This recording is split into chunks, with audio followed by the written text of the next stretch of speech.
3-4 round में और आप इंडिया से नेदरलैंड आ गए। भाई आपने मतलब इंडिया से यहाँ पे तीर मारा कैसे?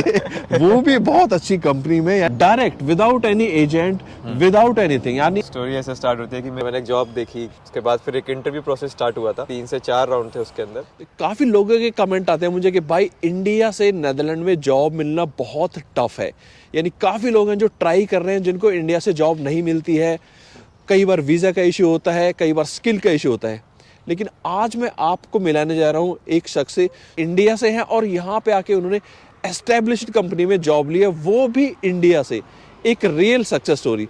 तो चलिए मिलते हैं उससे। तो स्वागत है आपका आज के व्लॉग में। तो कुछ बताइए आज आप अपने बारे में। हेलो दोस्तों, मेरा नाम शौर्य है और मैं दिल्ली से हूँ, इंडिया में। और यहाँ पे मेरे को नेदरलैंड्स में 3 साल हो गए रहते हुए। तो पहला क्वेश्चन है शौर्य आपके लिए, तो आपने इंडिया में क्या किया? यानी ग्रेजुएशन आपकी किस फील्ड में है और क्या आप जॉब कर रहे थे? मैंने बीटेक करी थी इंडिया में कंप्यूटर साइंस से। 2019 में पास आउट हुआ था और इंडिया में मैंने लगभग 4 साल के अराउंड काम किया था। I was working as a backend engineer, mostly like Myntra में आई वॉज देयर। तो इंडिया में ये मेरा बैकग्राउंड था मोस्टली। और आपकी एग्जैक्ट स्किल क्या थी? यानी बैकएंड में आप किस पे काम करते थे, जावा पे या किसी और टेक्निकल स्किल पे? मैंने कंप्यूटर साइंस में बीटेक करी थी, तो मोस्टली मैं जावा पे काम करता था, माइक्रो सर्विसेज और आर्किटेक्चर, ये सब चीज़ों पे। मोस्टली सर्विसेज बनाना और वो सब मेंटेनेंस, वो सब प्रोडक्ट के साथ कोलैबोरेट करना, वो सारी चीज़ों पे इंडिया में काफ़ी काम किया था।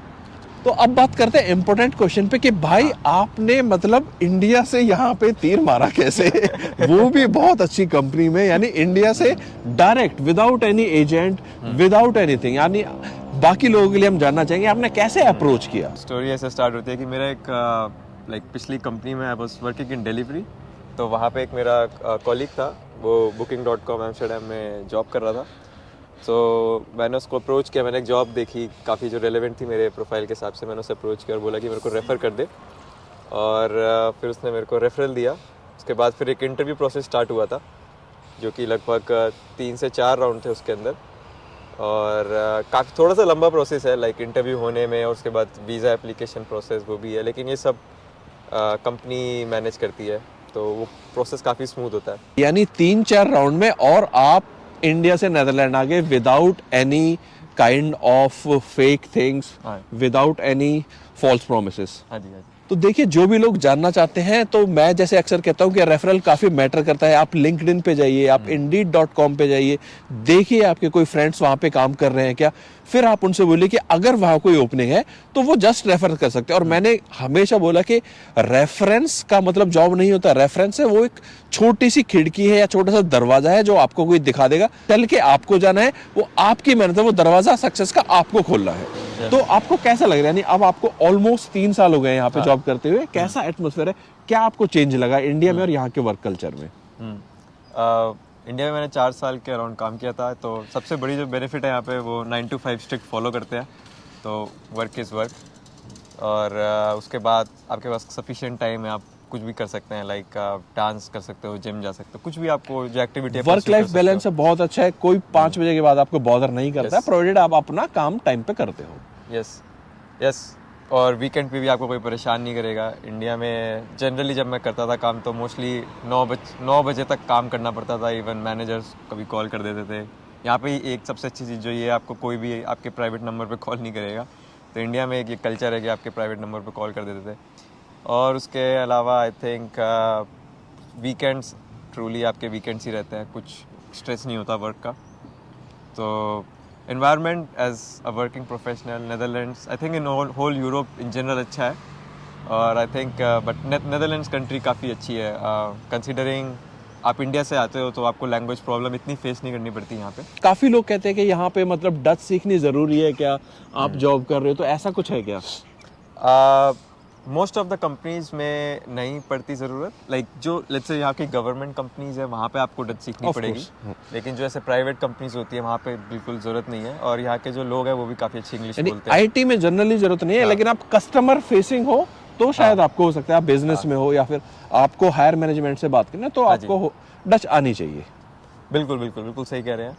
ऐसा लैंग्वेज का यहाँ पे इतनी कुछ प्रॉब्लम नहीं है, लोगों से भी आप बात कर सकते हैं इंग्लिश में, सबको प्रीटी मच इंग्लिश आती है। तो आपको क्या लगता है कि आपका फ्यूचर प्लान क्या है? Do you miss India after 3 years? बिल्कुल, इंडिया तो मिस करते हैं, देखो अपना कल्चर तो अपनी जगह होता है, लेकिन मोस्ट इम्पोर्टेंटली यहाँ पे अगर आपको एक थोड़ी रिलैक्स लाइफ चाहिए, क्या मतलब आपको अपने ऊपर इन्वेस्टमेंट करना है, लाइक सेल्फ इन्वेस्टमेंट, तो उसके अपॉर्चुनिटीज़ काफ़ी ज़्यादा है यहाँ पे। और यहाँ पे एक सबसे और ख़ासियत है, जब आप काम करने के लिए आते हैं तो यहाँ पे 30% रूलिंग होती है, तो विच इज़ लाइक आप काफ़ी सारा टैक्स बचा सकते हैं फॉर फर्स्ट 5 years।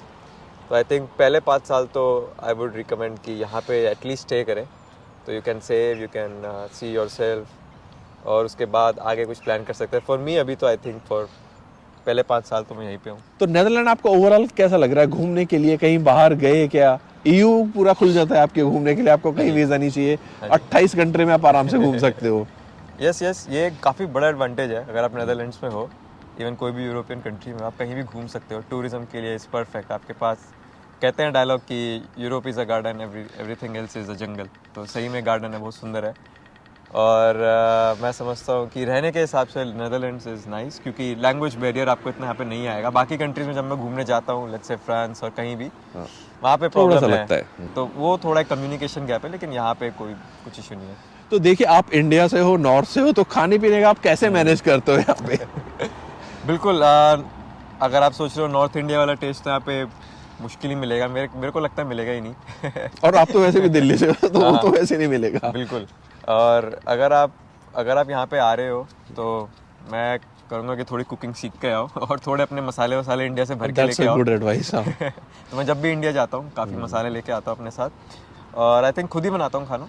बाहर रेस्टोरेंट्स हैं, जा सकते हो, लेकिन मेरे को अब आदत हो गई है खुद बनाने की। लॉन्ग टर्म में तो फिर आपको देखो बनाना पड़ेगा ही। लॉन्ग टर्म में आप हर दिन तो रेस्टोरेंट से खा भी नहीं सकते। बिल्कुल तो खुद ही आपको खाना बनाना पड़ेगा। अच्छी चीज़ें आप एक्सप्लोर कर सकते हो कुकिंग में भी, आपके अंदर कोई शेफ छुपाओ। तो लास्ट में बात करते हैं कि लोगों को कैसे अप्रोच करना चाहिए नेदरलैंड्स में जॉब के लिए। What is the best way to approach for jobs? आपका मतलब अगर आप नेदरलैंड्स में ही हो? नहीं, अगर आप इंडिया में हो और वहां से अप्लाई करना चाह रहे हो, तो मैं सजेस्ट करूंगा, आप अगर आईटी फील्ड से हैं, लेट्स से आप कोई भी फील्ड से हैं, मैं एक आईटी फील्ड का एग्जांपल देता हूँ। आप अगर लेट्स से आईटी फील्ड से हैं, तो आप आईटी फील्ड के अंदर पहले देखिए कौन कौन सी बड़ी कंपनीज यहाँ पे हैं, फिर उनके करियर पेज पे जाके देखिए कि क्या क्या जॉब अपॉर्चुनिटीज़ वहाँ पे हैं। उसके बाद आप ना लिंक्डइन पे कनेक्शंस बनाइए अपने, 10 लोगों को भेजिए, उनमें से 2-3 एक्सेप्ट करेंगे, 2-3 में से कोई ना कोई एक तो रिस्पॉन्ड करेगा ही। और आई वुड प्रेफर कि आप रेफरल के थ्रू जाएँ, क्योंकि रेफरल से आपकी जो एप्लीकेशन है वो थोड़ी फास्टर मूव होती है। तो वो एक तरीका आप ऐसे नेविगेट कर सकते हैं। पहले आप अपनी फील्ड आइडेंटिफाई करिए, फिर कंपनीज आइडेंटिफाई करिए, फिर जॉब आइडेंटिफाई करिए, फिर लिंक्डइन पे जाइए और कनेक्शंस के थ्रू आप अप्रोच करिए। बहुत बहुत थैंक यू शौर्य, काफ़ी अच्छी गाइडेंस दी आपने। काफ़ी लोगों को मोटिवेशन भी मिलेगी जो ये सोच के नाउम्मीद होते हैं कि इंडिया से जॉब मिलना ऑलमोस्ट इम्पॉसिबल है। मेरे सामने एक एग्जांपल है जो कि काफ़ी अच्छा कर रहे हैं 3 साल से। तो thank you, thanks a lot Shaurya for your guidance. Like करें, सब्सक्राइब करें और वीडियो को शेयर करें।